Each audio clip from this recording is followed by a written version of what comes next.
अभी एक बात की मैं उनसे पूरी तरीके से सहमत हूं। अगर लड़ाई दक्षिणपंथी इतिहासकार और वामपंथी इतिहासकार के बीच में होती तो अच्छा होता विमर्श। आप मुझे बता दीजिए कि आरएसएस का कोई कॉलेज स्तर का कोई अच्छा इतिहासकार है क्या? बाकी तो छोड़ दीजिए आप रोमिला थापर तुलना करना चाहते हैं, आप बिपिन चंद्रा तुलना करना चाहते हैं, उनको रबिश करना चाहते हैं। क्या रोमिला थापर के स्तर का इतिहासकार आरएसएस ने आज तक प्रोड्यूस किया है क्या? वो छोड़ दीजिए। क्या देश के स्तर का कोई कवि पैदा किया है क्या?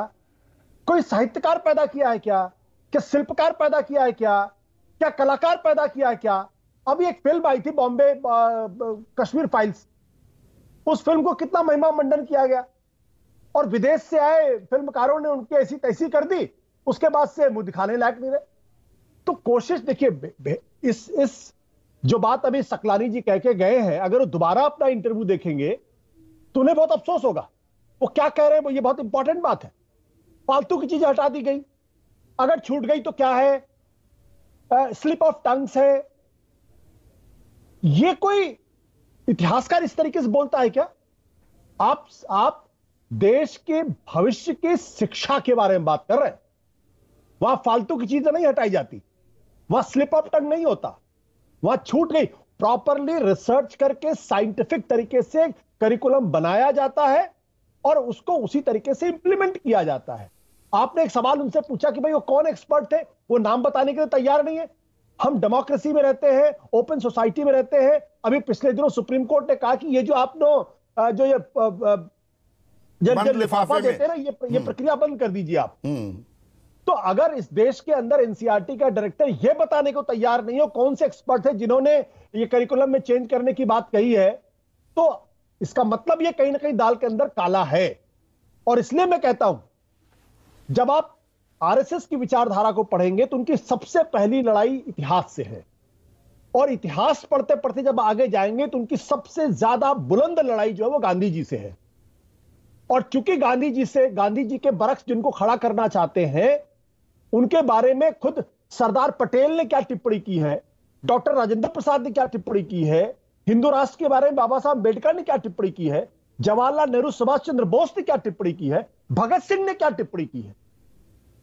अब इनसे बड़े नायक तो भारत के इतिहास में कोई पैदा नहीं हुआ। ये जो टिप्पणियां हैं ये इनको तकलीफ देती हैं। नहीं, जो आपने एक जो शब्द इस्तेमाल किया वाक्य है, एक सेकंड आशु, कि ये महानायक हैं।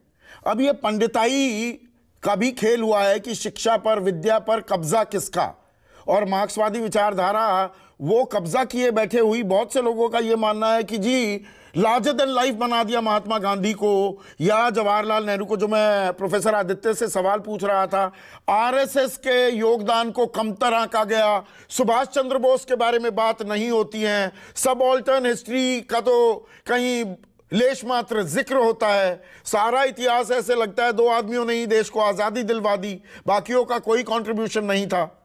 मैं तो ये कहूंगा कि गांधी जी बहुत चतुर आदमी थे। उन्होंने आइंस्टाइन को भी खरीद लिया था, नेल्सन मंडेला को भी खरीद लिया था, और जो ह्यूमन राइट्स एक्टिविस्ट अमेरिका में जिनको गोली मारी गई, इन सब के आदर्श गांधी जी थे।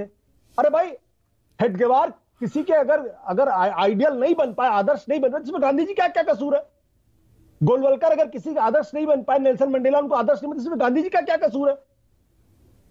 मैं कहना चाहता हूं ना, दिक्कत क्या है कि हिंदुस्तान के इतिहास से जब गांधी जी की हत्या का जिक्र आएगा तो सरदार पटेल की 11 सितंबर 1948 को गोलवलकर को लिखी हुई चिट्ठी का जिक्र जरूर आएगा, जिसमें यह कहा गया, सरदार पटेल ने लिखा, जिनको आइकॉन लौह पुरुष मानते हैं, जिन्होंने लिखा कि जिस हिंसा, जिस नफरत का आप लोगों ने विष फैलाया था, उस हिंसा, उस नफरत ने गांधी जी की हत्या की है।